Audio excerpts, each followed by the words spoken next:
we're going to make a smoked haddock today. The first thing I want to show you is a clout. This is an onion that's studded with bay leaves, which are dry in this case. You can also use fresh, and cloves. You literally get a clove and you push it through the leaf and impale it onto the onion. Take that onion and you put it into the milk. You have milk in the pot, and you just basically infuse the clout in the milk for 10 minutes or so. So the rest of the ingredients today are going to be, for the sauce, what we have here is, yes, we've got the milk infused with the clout, which is clove, onion and bay leaf. We have some a fish bouillon. We have equal weights of butter, flour, a third of a teaspoon of mustard powder. This is English mustard, and a pinch of ground white pepper, and also a pinch plus of the fleur de sel, the sea salt.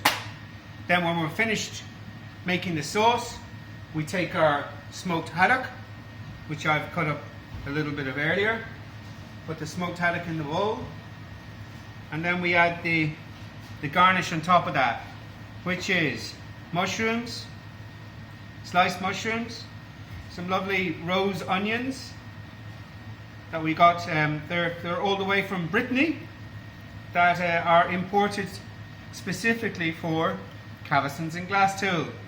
And then you have the tomato, just a seeded tomato, de-seeded tomato. And then I pour the sauce on top of that. When the sauce is made, I pour the sauce on, and then we add some grated mature cheddar and throw it into an oven at 180 for 15 minutes. Here we go. We have a whole nutmeg, and we're going to grate that just a little, just to give it some, we'll try to get it into the pot this time. Freshly grated nutmeg, nothing like it. I also forgot to mention that we're using some white wine, which in this case today is a Baron de Lay. And we have our milk with our clout that's been poaching gently away there for 15 minutes. And now we have hot, and we're going to use these ingredients here, starting with some butter, fresh butter, and a wooden spoon helps, like this. And I will have a chinoise, this is called a chinoise, and a bowl, yeah?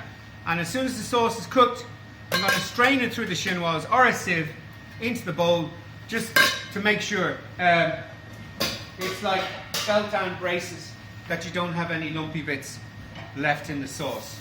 So, it's just beginning to melt, like that. It's important that your pot is not too hot, because you'll burn the butter and or the roux. Roux being, whenever you combine flour and butter, that's called a roux. So I'll show you that. It looks, it can be quite unnerving if you haven't made a roux before, or any of these veloutes or bechamels, because you need to have nerves of steel. And now we have our mustard, powdered English mustard. I'm not using all that pepper, I'm just going to use a pinch of it, like that. Bit of salt,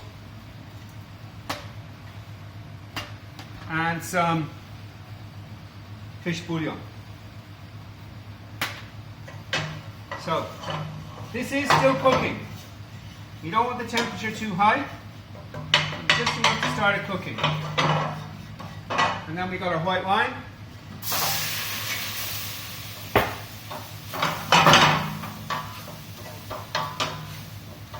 It's very important that the milk be as close to boiling point as possible, because this is what will cause you the upset of the sauce going lumpy is if your milk is cold and you add it too quickly to the roux, then it will it'll go lumpy.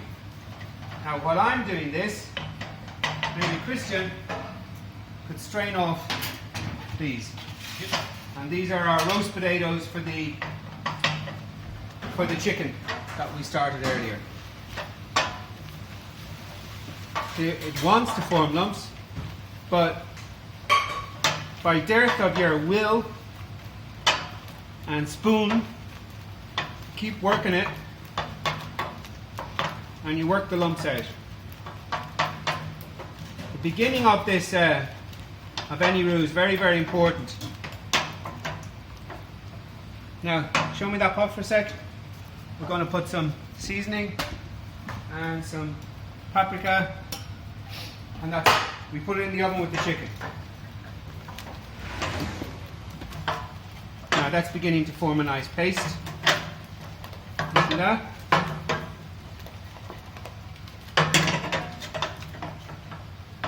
And as I say, you gradually add the milk. Today I have a litre of organic milk that we got from Cabestons in glass too.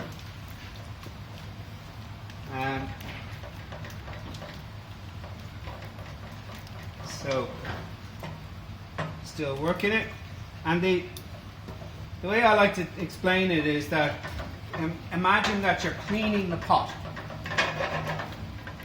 So in other words, you have to scrape the bottom of the pot with your wooden spoon very thoroughly, and don't leave any parts of the pot unscraped, because what will happen will be that you will get a coating of the flour will stick to the surface and burn, and that's how you burn your fish velouté, or like I say, any flour thickened white sauce. And you see, if you use elbow grease and patience, it will come back every time. There's only one thing necessary, well, two: elbow grease and patience. I'm turning up the gas just a little bit because my patience is just that bit not good. That's why I'm a chef, because I'm very impatient. So, see the way each time you add your liquor in, it goes a bit weird and lumpy. But if you keep stirring, keep scraping. So it's Mossfield organic milk that we're using today. Very nice milk. Lovely grassy flavour.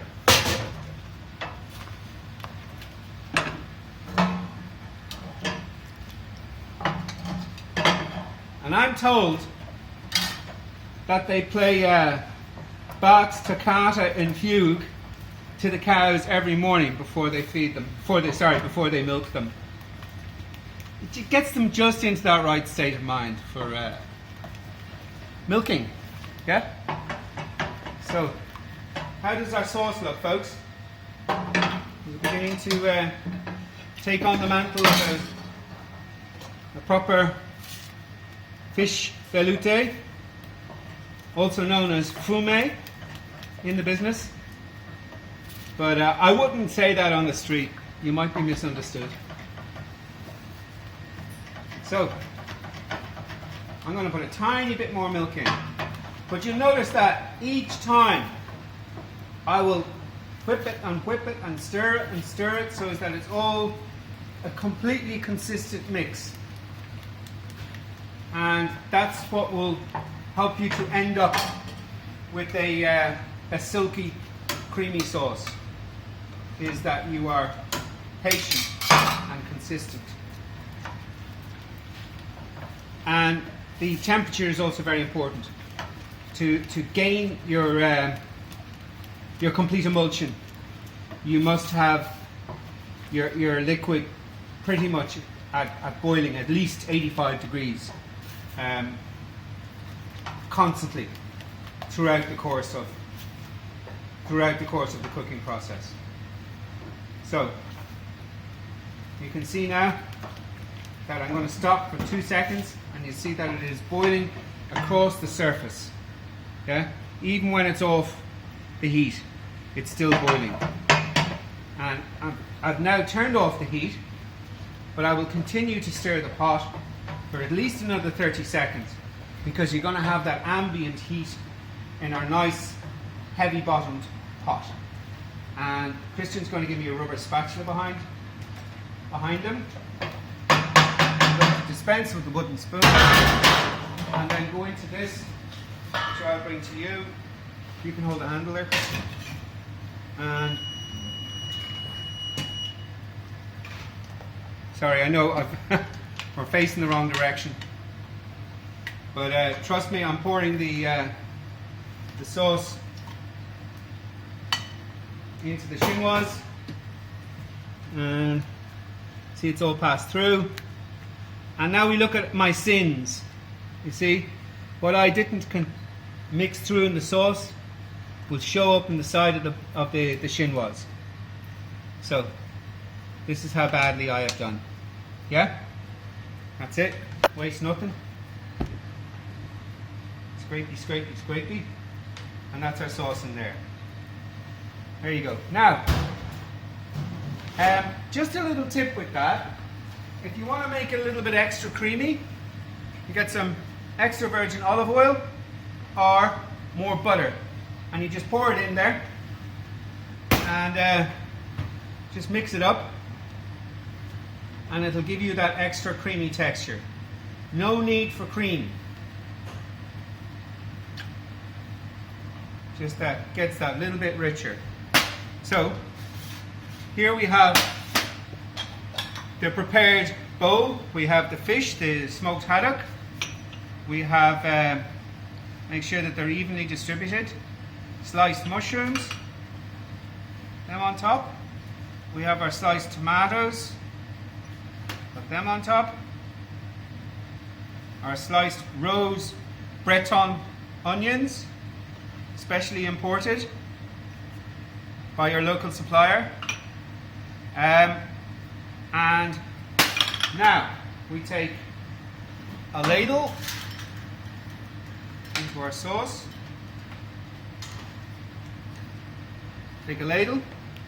Look at that. See that consistency? Silky creamy.